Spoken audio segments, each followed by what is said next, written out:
However, not all agree with a picture of Lucifer being evil. For Albert Pike wrote this, quote, "There is no rebellious demon of evil, our principle of darkness, and in eternal controversy with God." Unquote.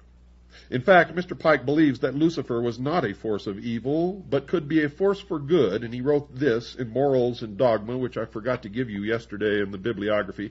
That's another one. Write it down, folks. Morals and Dogma by Albert Pike. Morals and Dogma by Albert Pike. He wrote this in Morals and Dogma, quote, "For the initiates, those initiated into the true secrets of Masonry, this is not a person but a force, created for good, but which may serve for evil," unquote.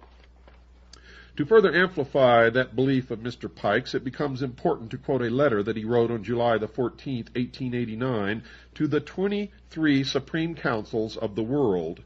Judging from the contents of this letter, it appears that Mr. Pike was attempting to tell the leaders of the various Supreme Councils all over the world that they were to know that Lucifer was the secret god of the Masons. This letter clearly indicates that he believed the position that Lucifer was a god who had come to earth for the good of mankind, and he wrote this, quote, "That which we must say to the crowd is," presumably Mr. Pike meant that the crowd was all of the non-Masons and the public at large, "that which we must say to the crowd is, we worship a god, but it is the god that one adores without superstition," unquote. So it appears that one of the purposes of this letter was to advise all of the top-ranking Masons that they were to concoct a story that the Masons worshipped the traditional God so that none could ever accuse them of worshiping a cherub, a nun god, by the name of Lucifer. In other words, they were to deny that Lucifer was their god whenever an outsider was smart enough to break through all of the secrets and figure it out. Well, of course, folks, they're sworn to secrecy. They have to deny anything about the true secrets of their order. I mean, what kind of logic is this? That's plain as the nose in your face. You must understand that when you ask a Mason a question about Freemasonry, he's going to tell you a lie because he is sworn to secrecy, and he is sworn by blood oaths.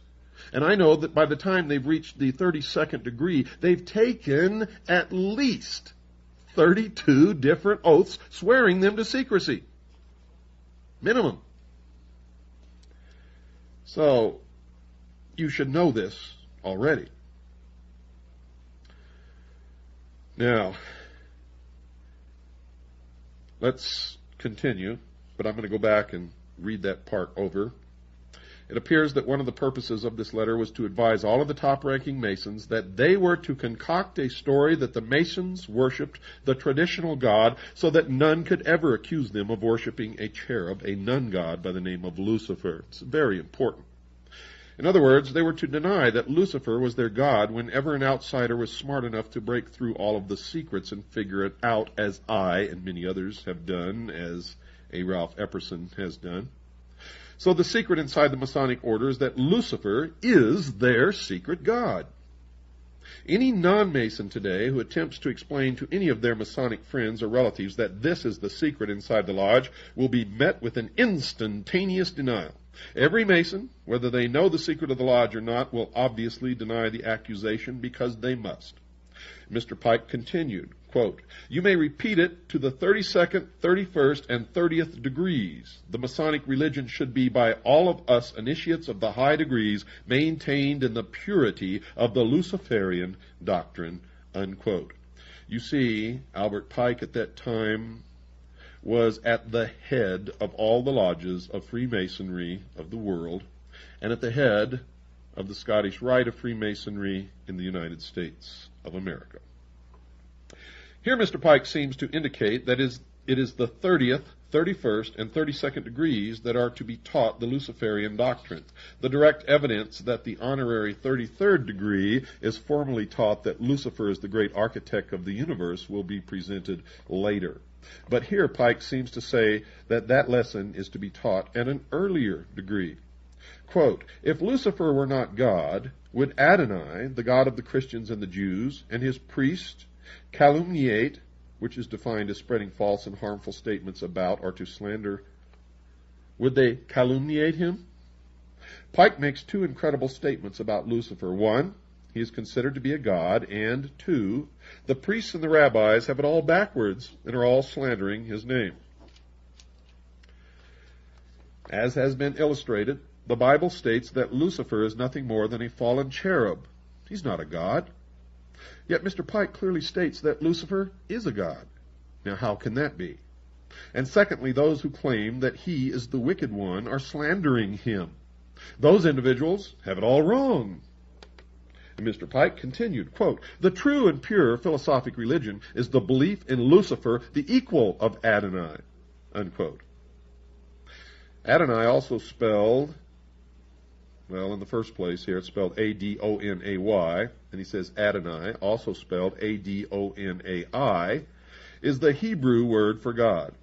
To show that Pike was referring to the God of the Bible, he wrote this in his book entitled Morals and Dogma, quote, "Adonai, the rival of Baal and Osiris," unquote.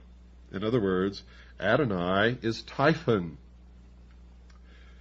That's an aside from me, folks. That's not written in this book.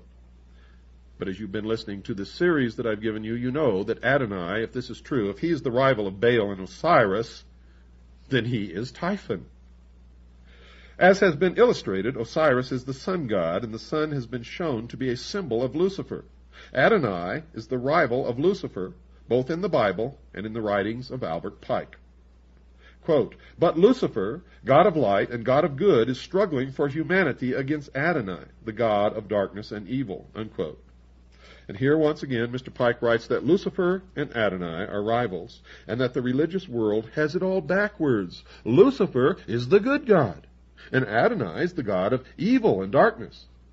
The author would like to interrupt the narrative to make an observation, and this observation is being made by A. Ralph Epperson, not me. He wrote this book.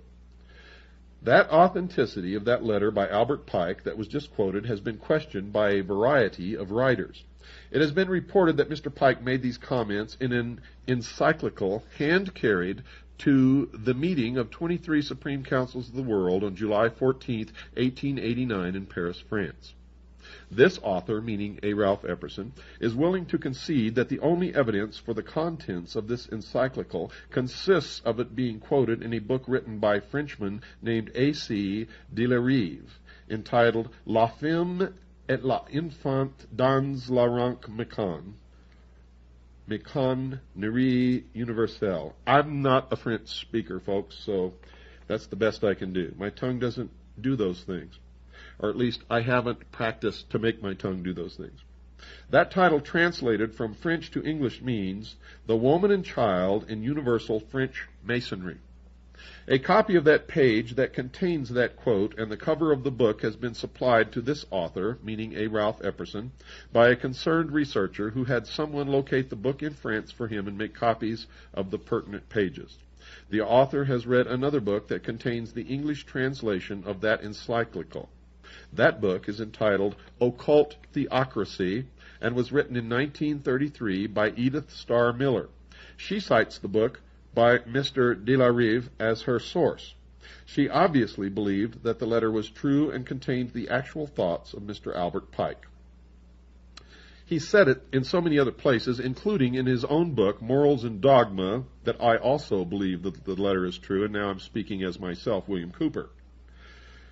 In other words, going back to A. Ralph Epperson's words, in other words, the only source for the letter is a Frenchman who quotes it in his book and not Mr. Albert Pike himself. It must be assumed that Mr. Pike, if he were alive today and was asked whether the letter was his, would deny that he ever wrote such an encyclical, whether or not he had written it, because he must. He's sworn to maintain the secret.